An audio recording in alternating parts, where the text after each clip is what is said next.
Return with us now to those thrilling days of yesteryear when radio was king and the special effects were as big as your imagination. All recorded live in the studios of The Twilight Zone. Are you sure? Come on, check it again. The Westbrook Radio Theater. I got the call this morning. Look, you want to watch another broadcast? Get in line over there. But Westbrook don't got no people in his studio. And I ain't got no pass for no Milo somebody. Hey, fellas. Swam spray already. Look, I can prove it. I've got a script right here. Just let me talk to Mr. Westbrook.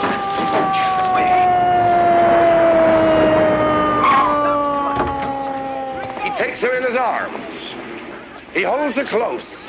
The organ begins to swell. And then he kisses her passionately. Drops her to the floor. The baggage isn't good enough for him. Come on, let me go. Unhand that actor! I said, take your soon-to-be unemployed paws off him. Don't you recognize Milo Trent? Male ingenue extraordinaire. Sorry, Mr. Westbrook, his name wasn't on the list. Who has graciously consented to fill in on this afternoon's broadcast, now that our dear Earl Sedgwick has taken ill. Come, we don't have a moment to spare. Sorry about the misunderstanding, kid. Glad you're available. Are you kidding? For you, Mr. Westbrook, for you, I'd be available on a moment's notice. In live radio, kid, that's the only way there is. They send you a script? Yeah, I've memorized every line. Too bad. It's been completely rewritten. You come in on page 2, line 3. Be careful. The ink is still wet. Well, I'm sure I'll be able to get it by the end of the first rehearsal. Rehearsal? On the air? In 2 minutes. How can we rehearse? We can't get everyone together. Loomis directs the Green Dragon every day. Holden's in a soap on Mutual, and I announce the March of Progress. We're too busy, so we do it cold. Cold. Your agent should have told you, kid. Don't worry. It's not as hard as it looks. Hey, how much can go wrong in 15 minutes? Jack Holland? What? Marilyn Cavendish? Hello. Eddie Winters? Hiya, kid. Milo Trent, you stand here. He's our Timmy for today. 1 minute, everybody! Don't worry, kid. If something goes wrong, Mr. Westbrook will cover for me. Huh? Us? But if there's a serious problem, he'll just go to a record or something, right? What? And ruin his reputation? Swell.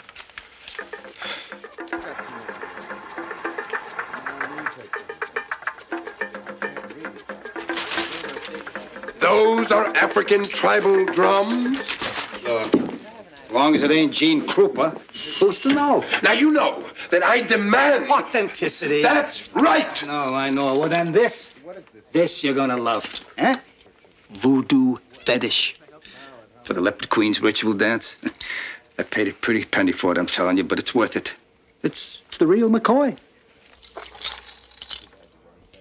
This dime store novelty is some kind of joke, right?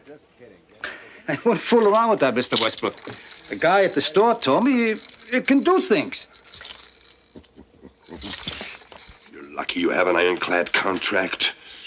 You wouldn't know an African artifact if Tarzan was wearing it. Mr. Westbrook. 30 seconds, everybody! Coming!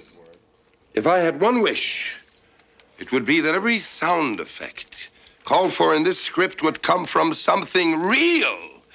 Something authentic.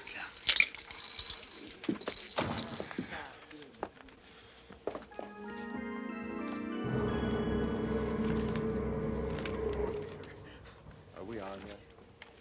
10 seconds, everybody.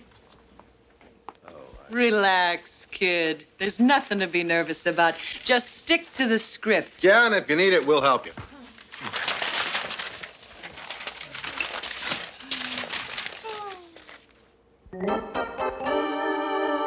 Hello, boys and girls. The Westbrook Radio Theater is on the air, presenting another thrill-packed episode in the continuing adventures of Dick Noble, African Explorer, brought to you by Crispomil. When we last left, Dick Noble, our young hero, his faithful gal Friday Millicent, and his younger brother Timmy were lost in the valley of the Leopard Women. Now, suddenly... Look! Above those trees! Do you hear it?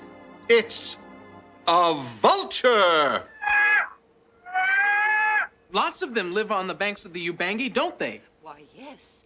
That means that the river can't be far away. The river?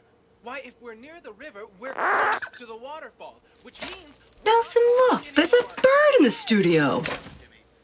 I know. What? All we have to do is follow it around the bend and through the rapids. Oh, the sights and smells of beautiful Africa.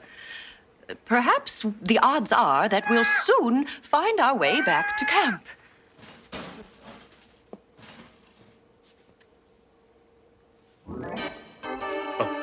And so, as Dick Noble and friends begin their trek back to the river...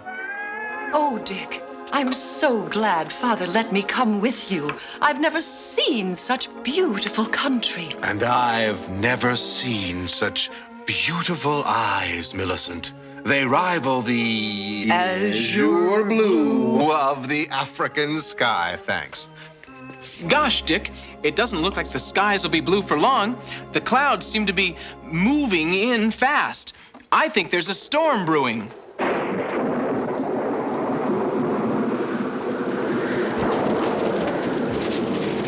Hey, what is this?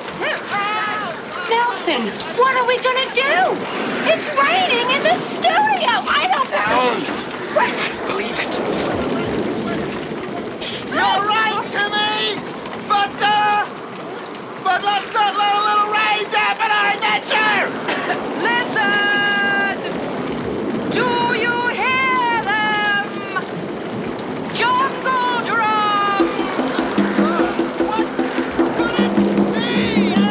Can only the one thing command! Those savages are back on our trail! But I thought we had eluded them once and for all! Millicent, darling, I'm afraid our luck may have run out! The Ubangi are still after us!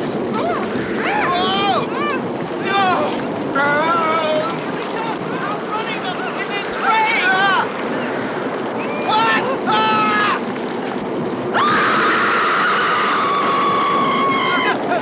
She does that again, kill her. Mike.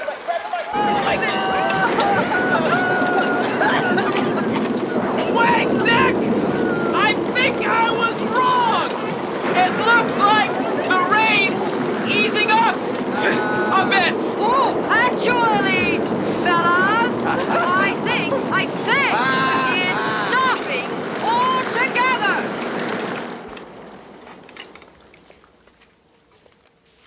Yes, it is. Look, the sun is coming out again. See? The sun. Yes, Millicent, you're right. The rain. There isn't any anymore.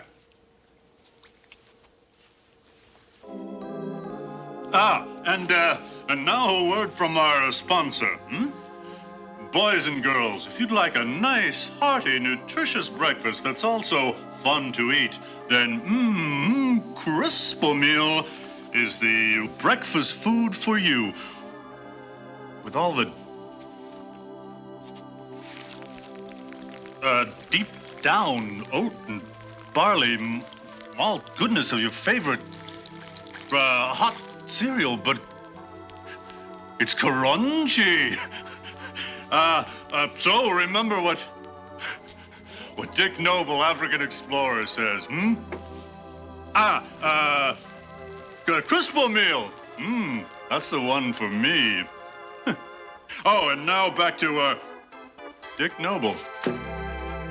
African explorer. Dick, darling, what's that sound? Why, I don't know, Millicent. It sounds like monkeys.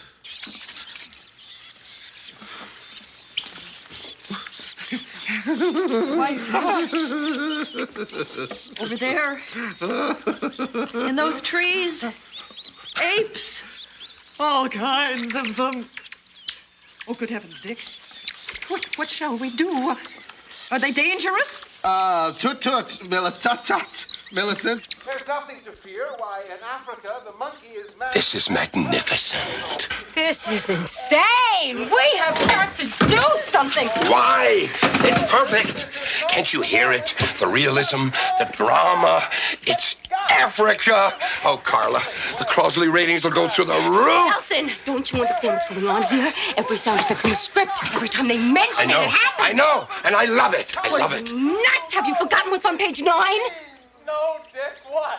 The Leopard Queen's ritual dance. Tell us. Where is she? Where is she? I want to see her. Huh? A plane crash.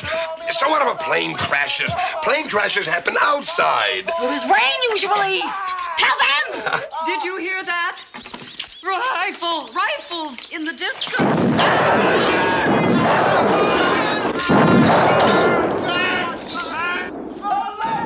Oh, my Lord. It sure looks like you was going into a nosedive. And Millicent says... Millicent says, lucky he pulled out just in time. Carla, look through the script for something more dangerous. Like the earthquake on page 12? For a start. We move by day and sleep by night, so within a fortnight, we'll find our way back for reinforcement and supplies. But the days are short in the jungle here, Dick. I know that, so we'll move faster to make up for the shortness of the daylight. Good thinking, big brother.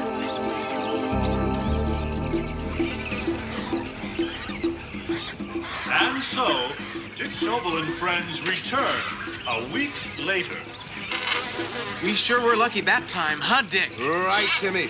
When the Leopard Queen fell into the pit of fire, it broke the spell, and her hypnotic control over the elephant herd was broken as well. Phew. A good thing those elephants aren't going to stampede after all, huh? It's been a long, hard day. Don't you think, Millicent, my beloved? I must admit that sharing this adventure with you has been a growth experience. You have helped me understand your love for the flora and fauna. Regrettably, I guess we'd better head back for camp for a nice, long rest. And a nice big bowl of Crispo meal.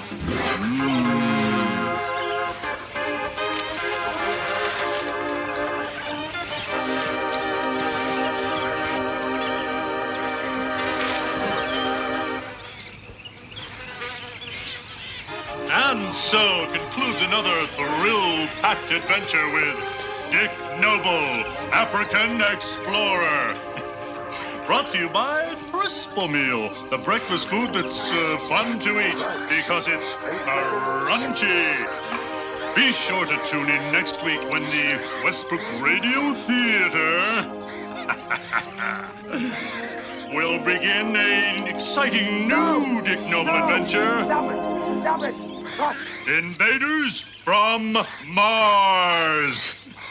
No!